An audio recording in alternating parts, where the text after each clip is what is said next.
Hello guys, welcome to my channel wondrous tarot. Hope you are doing well. Guys, आज का जो topic है that is for Sagittarius. हम लोग देखने वाले हैं कि सैजिटेरियस के लाइफ में इन अप्रैल मंथ क्या होने वाला है और उनके लाइफ में, उनके लव लाइफ में, उनके करियर लाइफ में क्या अपॉर्चुनिटीज़ आएंगे, क्या क्या चेंजेस आएंगे और उनको क्या इस अप्रैल मंथ में देखने को मिल सकता है। तो हम लोग उनकी ओवरऑल एनर्जी भी चेक करेंगे। प्लस हम लोग देखेंगे कि आपकी जो लाइफ है उसमें आपके जो पार्टनर हैं वो आपकी तरफ कैसा बिहेव करेंगे, उनका फीलिंग्स क्या रहेगा, उनके मूव्स आपकी तरफ क्या रहेंगे, ठीक है। और आपकी म्यूचुअल एनर्जी भी चेक करेंगे दोनों की तरफ से। प्लस हम लोग देखेंगे love guidance from the universe और whatever guidance is coming from the angel deck, ठीक है। हम लोग ये भी चेक करेंगे। So first I will check your energy Sagittarius.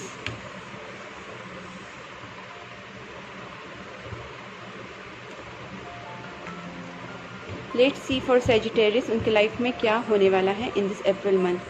Please angels guide me for Sagittarius उनके लाइफ में, उनके लव लाइफ में और उनके करियर लाइफ में क्या क्या होने वाला है in this April month. In Sagittarius life for April month क्या चेंजेस आएंगे।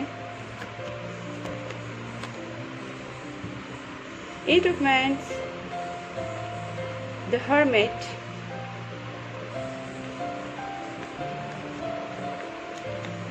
हो सकता है कि कोई अपॉर्चुनिटी आपकी तरफ आ जाए और हो सकता है कि आपकी तरफ एक अपॉर्चुनिटी भी आए, आपकी तरफ एक कॉल भी आए, एक मैसेज भी आए। हो सकता है कि आप लोग इन दिस अप्रैल मंथ बहुत सारा एक रियलाइजेशन करेंगे या फिर आपका एक जो वर्क है, इनर वर्क, वो भी काफ़ी हद तक एक अच्छी जगह पे पहुंचेगा। और ये भी फील हो रहा है कि आपका जो हर्मिट कार्ड से ये भी होता है कि आप थोड़ा सा लोनली फील करेंगे इन दिस अप्रैल मंथ, बट कहीं ना कहीं आपको एक चीज़ों का रियलाइजेशन भी काफ़ी होगा। आप बहुत सारी चीज़ों को थोड़ा सा सीरियसली लेना सीख जाएंगे, ठीक है, या फिर किसी चीज़ के बारे में आप बहुत डीपली थिंक करेंगे। ओके, अब देखते हैं और क्या होगा आपके इन अप्रैल मंथ में for Sagittarius. Night of pentacles, थोड़ी स्टक एनर्जी है। लवर्स, वाओ, हो सकता है कि आपकी तरफ एक लव ऑफर आ जाए, आपकी लाइफ में एक अपॉर्चुनिटी आ जाए, बिकॉज यहाँ पे नाइट ऑफ पेंटिकल्स भी हैं और लवर्स भी हैं। तो आपका जो प्यार है दोनों की तरफ से म्यूचुअल लव होगा और ये भी है कि आपकी तरफ से कांटेक्ट हो जाए आपके पार्टनर का, अगर आपको दोनों में कोई कांटेक्ट नहीं है तो भी, और अगर है ऑलरेडी तो प्यार का एक ऑफ़र भी आ सकता है और एक कमिटमेंट भी हो सकता है, बिकॉज यहाँ पे एक एस ऑफ वैंड्स और नाइट ऑफ पेंटिकल एक थोड़ा सा स्टक एनर्जी है, बट फिर भी हो सकता है कि एक मोमेंट आपकी लाइफ में हो जाए, ठीक है। और एस ऑफ वैंड है, कहीं ना कहीं आप एक डिसीजन लेंगे, आप कहीं ना कहीं एक न्यू स्टार्ट करने की सोचेंगे। मैंने कहा ना, आप कुछ डीपली सोचेंगे इन दिस मंथ, कुछ तो स्टार्ट करने का, may be your business, may be your job, may be your own new project, something. आप लाइफ के बारे में बहुत सीरियसली सोचोगे और एक स्टैंड लेंगे आपकी खुद के लिए। अब देखते हैं और क्या एनर्जी रहेगी और क्या होगा आपकी लाइफ में। Please angels in this for Sagittarius क्या होगा in this April month. Okay, ace of cups, definitely new beginning है और देखिए नाइट ऑफ पेंटिकल के नीचे ही एस ऑफ कप्स हैं, तो ऑब्वियसली एक लव ऑफर भी आपकी लाइफ में आ सकता है, एक प्रॉपर न्यू बिगनिंग आपकी लाइफ में हो सकती है और ये जो है एक सीरियस कमिटमेंट भी हो सकती है। There is so much love for you from your partner. कहीं ना कहीं आपके पार्टनर जो आपको एक सीरियस कमिटमेंट भी दे सकते हैं, एक सीरियस लव ऑफर भी दे सकते हैं और जो प्यार है वो काफ़ी एक डीप प्योर लव भी लगता है, एक डीप लव है आप दोनों में। ओके, बिकॉज वैसे भी यहाँ पे एक सोलमेट कनेक्शन आया है, लवर्स कार्ड आया है, तो बहुत ज़्यादा ये जो रीडिंग है ना, मुझे यहाँ पे थोड़ा इमोशंस बेस्ड लग रही है, बिकॉज यहाँ पे कप्स हैं, लवर्स हैं, तो ये और ये जो नाइट ऑफ पेंटिकल्स हैं ये भी कहीं ना कहीं ऑफरिंग वाला कार्ड है। ओके गाइज, और एक दो कार्ड्स देखूंगी कि आपकी लाइफ में क्या होगा in this April month. One more card please angels. Okay, king of wands, हो सकता है कि आप, जैसे मैंने पहले भी कहा था कि आपकी लाइफ में आप डिसीजन पे पहुंचो, ठीक है। जैसे एस ऑफ वैंड्स से एक न्यू स्टार्ट होगी, एक डिसीजन पे पहुंचो, और किंग ऑफ वैंड्स मतलब आप कुछ प्लानिंग करेंगे, maybe towards your business as well, plus आपकी पर्सनल लाइफ में, आपकी लव लाइफ में भी, ठीक है। अब देखते हैं आपकी लाइफ में आपके जो पार्टनर हैं in this month, in this April month, आपके बारे में क्या सोचेंगे for Sagittarius. Please angels guide me, Sagittarius वालों के जो पार्टनर हैं वो in this month April month उनके बारे में क्या सोचेंगे, उनकी फीलिंग्स क्या रहेंगी और उनके मूव्स क्या रहेंगे। First, night of cups, sorry guys, night of cups मतलब वही है, हो गया वापस की कप्स वाली एनर्जी आई है, तो यहाँ पे भी वापस वही है, फीलिंग्स हैं आपसे कांटेक्ट करने के बारे में। मैंने जैसे कहा था 8 ऑफ वैंड से, तो ऑब्वियसली वो कांटेक्ट करने की ट्राई करेंगे आपसे, या फिर आपसे डायरेक्टली कांटेक्ट भी कर लें और आपको एक प्यार भरा कप भी ऑफर करें। और देखते हैं कि आपके पार्टनर जो है सेजिटेरियस वालों के पार्टनर उनकी तरफ क्या एक्शन लेंगे। Please angels guide me. Okay, बहुत सारे कार्ड्स हैं। ओके, सो यहाँ पे एम्प्रेस, वाओ। तो गाइज मुझे यहाँ पे दिख रहा है कि एम्प्रेस कार्ड मतलब हो सकता है कि आपको एक मैरिज कमिटमेंट भी मिल जाए, because empress is again a very beautiful card related to marriage even. और ये एक बहुत अच्छा कार्ड दिखता है। मुझे लगता है कि आपके पार्टनर आपको उस जगह पे देखते हैं जैसे एक परफेक्ट पर्सन, परफेक्ट लेडी, जो अपनी फैमिली को हैंडल करती है, जो अपने रिलेशनशिप्स को हैंडल करना जानती है, जो अपने फाइनेंसेस को हैंडल करना जानती है। मतलब she is a perfect queen, perfect empress. मतलब she knows how to take responsibility of everything. सारी चीज़ों की रिस्पॉन्सिबिलिटी आपकी जो पर्सन है वो लेते हैं। आपके जो पर्सन सोचते हैं वो सोच रहे हैं आपके बारे में, आप सारी चीज़ों का जो रिस्पॉन्सिबिलिटी पूरी अच्छी तरीके से लेते हैं। मतलब उनका जो व्यू है आपके लिए बहुत ही अच्छा है, आपसे वो बहुत ज़्यादा इम्प्रेस हो गए हैं इस चीज़ों से, और उनको लगता है कि आप ही उनके लिए एक परफेक्ट पार्टनर हो, परफेक्ट पर्सन हो, एक परफेक्ट मैरिज मटेरियल हो। ओके, और देखते हैं, और आपसे खूबसूरती से भी इम्प्रेस है। हो सकता है कि आपकी जो पर्सन है उनकी फाइनेंशियल कंडीशन अभी ठीक नहीं हो, या फिर वो फाइनेंस में थोड़ा सा स्ट्रगल कर रहे होंगे, उनका बिजनेस में प्रॉब्लम हो सकता है, या फिर जॉब में, या फिर उनका जो इनकम है वो उनके अकॉर्डिंगली कम है, तो they are bit dissatisfied. Okay, where way they are, तो यहाँ पे उनको थोड़ा सा डिससेटिस्फेक्शन मुझे लग रहा है। देखते हैं कि अप्रैल मंथ में मतलब फीलिंग्स क्या रहेगा। फिर भी ना उन्हें लगता है कि ये जो कनेक्शन है डिवाइन कनेक्शन है, कहीं ना कहीं आप दोनों को डिवाइन ने मिलवाया है, और आपको डिवाइन ही शायद मिलाएगा, ये कहीं ना कहीं उनके दिमाग में चलेगा इन दिस अप्रैल मंथ।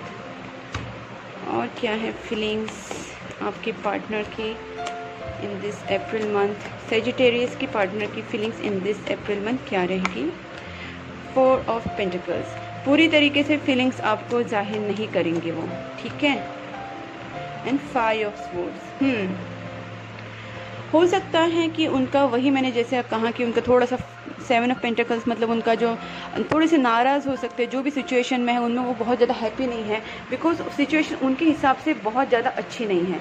शायद फाइनेंशियल कंडीशन हो, या फिर आपका जो लाइफ है आपका जो वो सही नहीं लग रहा है उन्हें लगता है कि आप उनसे कहीं ज़्यादा बेटर हो, ठीक है। तो ये चीज़ उनको अंदर ही अंदर खाई जाती है। उन्हें लगता है कि वो शायद आपके काबिल नहीं है, बिकॉज आप उनसे बहुत ज़्यादा बेटर हो, और आपकी तरफ बहुत ज़्यादा कंपटीशन भी है। उन्हें लगता है कि शायद may be someone you will get better than him और बेटर देन हर। तो ये चीज़ उनको थोड़ी सी ना फ्रस्ट्रेटिंग हो जाती है, और कहीं ना कहीं उसके वजह से वो थोड़े से चिड़चिड़े हो जाते हैं। फ्रस्ट्रेटिंग वाली सिचुएशन उनको फेस करनी पड़ती है, बिकॉज इसी चीज़ का फ्रस्ट्रेशन आता है कि फाइनेंस की कमी है, और शायद वो आपके लिए उतने बेटर नहीं है, और कहीं ना कहीं कंपटीशन हो सकती है। तो ये सब चीज़ें मुझे यहाँ पे कहीं ना कहीं दिख रही है।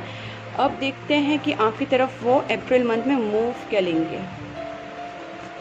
अप्रैल मंथ में आपके जो पार्टनर है सेजिटेरियस के, वो आपकी तरफ क्या मूव लेंगे इन this April month. Okay, queen of pentacles. Okay, देखिए मैंने यहाँ पे कहा था ना, night of pentacles and queen of pentacles. हो सकता है कि वो आपको लव ऑफर दें, आपसे प्यार की कुछ बात करें, और शायद वो आपको एक कुछ ना कुछ कमिटमेंट भी दे सकते हैं। अगर कमिटमेंट नहीं तो कम से कम वो अपनी बातें जाहिर करेंगे, कुछ ना कुछ एक सिक्योर चीज़ आपसे शेयर करेंगे, मतलब एक kind of security, you know, आपसे कुछ अपने दिल की बात बोले, या फिर एक लव कमिटमेंट दे, हो सकता है। हाई प्रेस्टीज, ओके, तो हाई प्रेस्टीज का मतलब ये भी है कि थोड़ी सी बातें हाइड करेंगे, जैसे मैंने यहाँ पे भी कहा था, पूरी तरीके से आपसे जाहिर नहीं करेंगे। और थोड़ा सा उनको कन्फ्यूजन भी होगा, तो कहीं ना कहीं इस चीज़ों में वो पहले कुछ डिसाइड करेंगे, प्रॉपरली चीज़ों को समझेंगे, और उसके बाद ही आपसे बात करेंगे, ठीक है। और यहाँ पे bottom of the deck 8 of pentacles हैं। तो यही चीज़ें मैं यहाँ पे दिख रही है कि उनको फाइनेंस पे बहुत ज़्यादा वर्क करना है, इस रिलेशनशिप के लिए वर्क करना है, बिकॉज वो जानते हैं कि आपको स्टेबिलिटी देने के लिए they have to work a lot. और इसी का रीज़न है कि वो आएंगे तो सोच समझ के प्रॉपरली एक अच्छे से प्लानिंग करके ही आएंगे, ऐसे ही नहीं आएंगे, ठीक है। और उनकी नज़र में आप एक थोड़ा सा हाई रिगार्ड में रखते हैं आपको, वो बहुत हाई रिस्पेक्ट में रखते हैं। तो इस सिचुएशन में वो नहीं चाहते हैं कि आपको कोई आपको ऐसी सिचुएशन में वो प्रपोज़ नहीं करना चाहते होंगे। तो बात करेंगे बट एक फर्म कमिटमेंट नहीं देंगे, तो क्योंकि उनको पहले तो अपने फाइनेंस पे वर्क करना है, ये मुझे ज़्यादा यहाँ पे दिख रहा है। तो अब देखते हैं कि आप दोनों की तरफ से एक म्यूचुअल फीलिंग्स क्या है। 6 ऑफ वैंड्स, दोनों भी चाहते हैं कि आपकी रिलेशनशिप में जीत हो। और यहाँ पे देखिए द मैजिशियन, मतलब आप दोनों भी बाय हुक और क्रूक रिलेशनशिप को जीतना चाहते हैं। उनकी तरफ से भी और आपकी तरफ से भी इस रिलेशनशिप में विनिंग सिचुएशन चाहते हैं। कहीं ना कहीं मैरिज भी दिख रहा है मुझे, शायद आप दोनों शादी भी करना चाहते हैं, because this is a traditional marriage card. तो हो सकता है कि आप और वो एक दूसरे से एक नेक्स्ट लेवल पे पहुंचना चाहते हैं, और कहीं ना कहीं आप दोनों को बाय हुक और क्रूक चीज़ों को पाना है, चाहे वो करियर का चीज़ हो या फिर रिलेशनशिप की चीज़ हो। बट आप दोनों को एक दूसरे की तरफ यही म्यूचुअल फीलिंग है कि हमको ये चीज़ करनी है और पानी है, ठीक है। तो ये आपकी म्यूचुअल फीलिंग हो गई। अब मैं देखते हैं कि आपके पार्टनर आपको मैसेज क्या देना चाहते हैं। ओके गाइज,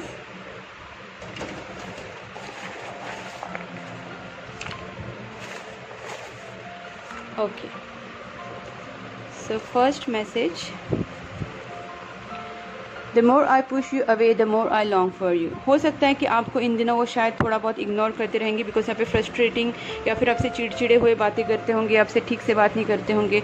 इसका रीज़न है कि मैंने जैसे बताया उनको फाइनेंस पे वर्क करना है, बट उन्हें लगता है कि अगर वो आपको ज़्यादा दूर करते तो वो नहीं कर पाते, आपसे दूर नहीं रह पाते। You motivate me to be a better person.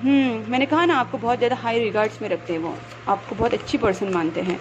Switch words 1176, okay, this is a switch word which you can use guys. ये जो 1176 स्विच वर्ड है, ये विश फुलफिलमेंट का स्विच वर्ड होता है, तो आप इसको अपने लाइफ में यूज़ कर सकते हैं। And you can chant this और you can write in your left body part, your left hand even, आप उसको लिख सकते हैं अपने हाथ लेफ्ट हैंड पे लिख के रख सकते हैं। और डेली अगर आप करेंगे तो आपकी जो भी विश है उसको आप पूरी कर सकते हैं, ठीक है। तो ये आपको स्विच वर्ड का आप यूज़ करना है।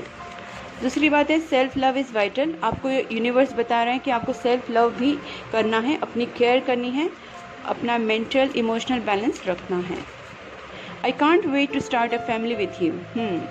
उनका है फीलिंग्स आपके साथ शादी वगैरह करने का, बट वही है कि वो पहले फाइनेंस का करें। The end of cycle completion 999। आपका जो बुरा वक्त चल रहा है या फिर आपका एक जो साइकिल अटका हुआ है शायद वो, या फिर जो स्टक एनर्जी यहाँ पे आई थी, तो वो एक बार ये ख़त्म हो जाएगी बहुत जल्दी ही। The feelings only grow stronger and stronger each day. तो एक दिन में उनकी जो फीलिंग्स है वो बढ़ती ही जा रही, हर डे उनका जो आपके लिए जो फीलिंग्स है वो इंक्रीज़ ही होता जा रहा है। Do you miss me the way I miss you. हो सकता है कुछ लोगों में अभी बातचीत नहीं हो रही होगी, तो वो आपसे पूछते हैं कि क्या आप उनको मिस करते हैं जैसे वो आपको मिस करते हैं। You are so beautiful to me. मैंने कहा ना, वो आपकी ब्यूटी से भी इम्प्रेस है, आपसे काफ़ी इम्प्रेस है वो। they are having that attraction for you. I don't feel good enough for you yet. मैंने क्या कहा था आपसे गाइज, मैं बार बार पूरी रीडिंग में यही बता रही थी कि उनका जो उनको लगता ही नहीं कि वो आपको डिज़र्व करते हैं, क्योंकि वो आपको एक एम्प्रेस की सिचुएशन में देखते हैं, एम्प्रेस देखते हैं एज ए एम्प्रेस। तो उनको लगता है कि वो अभी आपके लिए गुड इनफ नहीं है, and that's why they have to work through their finances, for their job, everything. They have to work for money and then they can feel that they're okay for you, they're good for you. Okay, so ये सब उनकी feelings चल रही है। अब हम लोग देखते हैं कि यूनिवर्स की तरफ से आपको क्या गाइडेंस आता है। First I will see from this astrology deck. Astrology deck से देखते हैं आपको इस मंथ के लिए क्या गाइडेंस आता है। Venus, the part of you that desires beauty, success, indulgence and valuables. Okay, देखिए गाइज, आपको ये जो वीनस है, तो वीनस तो आपको पता है ये प्रॉस्पेरिटी के लिए होता है, ब्यूटी के लिए होता है, सक्सेस के लिए होता है। तो आपका जो ये मंथ है उसमें आपको ये सब चीज़ें मिल सकती हैं। तो आपको थोड़ा सा अपनी कामों की तरफ, अपनी ब्यूटी की तरफ भी ध्यान देना चाहिए, बिकॉज आपको ब्यूटी में भी एक अच्छा एक चेंज आते हुए दिखेगा और आपको सक्सेस भी मिलेगा। So there is a prosperity is going to happen in this April month for you guys. तो ऑल द बेस्ट। प्लस हम लोग देखेंगे आपको फाइनली एंजल डेक से कि आपको क्या मैसेज मिलता है। Please angels guide me for Sagittarius. you are ready. I think you are perfectly ready for what you want. You know already what you want. Perfect timing in the near future. Maybe on the perfect timing everything will fall in place, and in the near future abundance. That's what, because यहाँ पे मैंने वही कहा कि आपकी life में एक success आ सकता है, एक प्रॉस्पेरिटी आ सकती है, और यहाँ पे भी abundance आ गया है. And trust and let go the fear और समथिंग जो आपकी नेगेटिव एनर्जी से उनको लेट गो करना है, यूनिवर्स पे ट्रस्ट रखना है, and then finally you will get abundance guides. तो ये है आपकी रीडिंग गाइस. अगर आपसे रेजोनेट हो रही है, आपको पसंद आई है, तो please do like subscribe my channel and you can write in comment box as well, and please keep supporting my channel guys. Bye bye.